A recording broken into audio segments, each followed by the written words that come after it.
अस्सलाम वालेकुम दोस्तों, क्या हाल है? ठीक हो, खुश हो? राजधानी की कहानी निक्की जी कहानी अज तुहानू सांझी करे सा।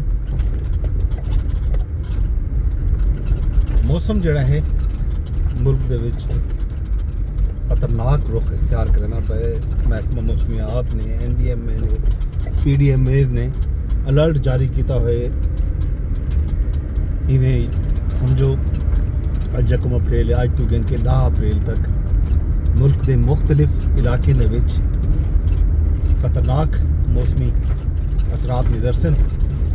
खास तौर पर पहाड़ी इलाके जितना लैंड स्लाइडिंग का खतरा होंगे, ते नाल नाल वो इलाके जितना इंजे वेले कणक की फसल पक के तैयार थी चुकी है, उत्थां भी शदीद अंधारी बारिश जालाबारी जी है, नीनामा जगवादन वो पवन का खदशा है। खुदा खैर करे। बहरहाल अज तक इस्लामाबाद दे विच धुप निकती खड़ी है।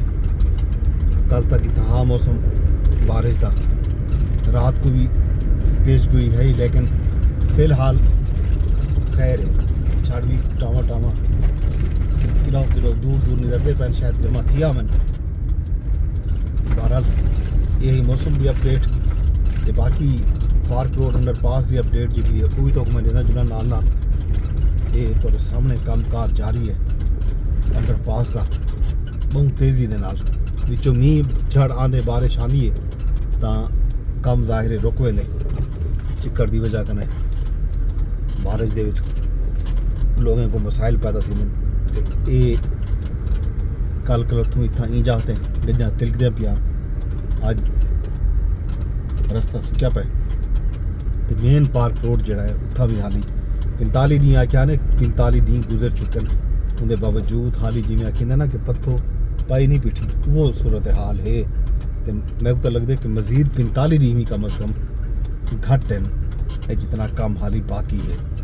ये डुअल कैरेज जी वे बनती पी है, तो नाल रस्ता पुल्ला, यह सूरत हाल अहवाल। बाकी मुल्क दे विच खैर सलाह है। 190 मिलियन पाउंड केस दे विच खान साहब दे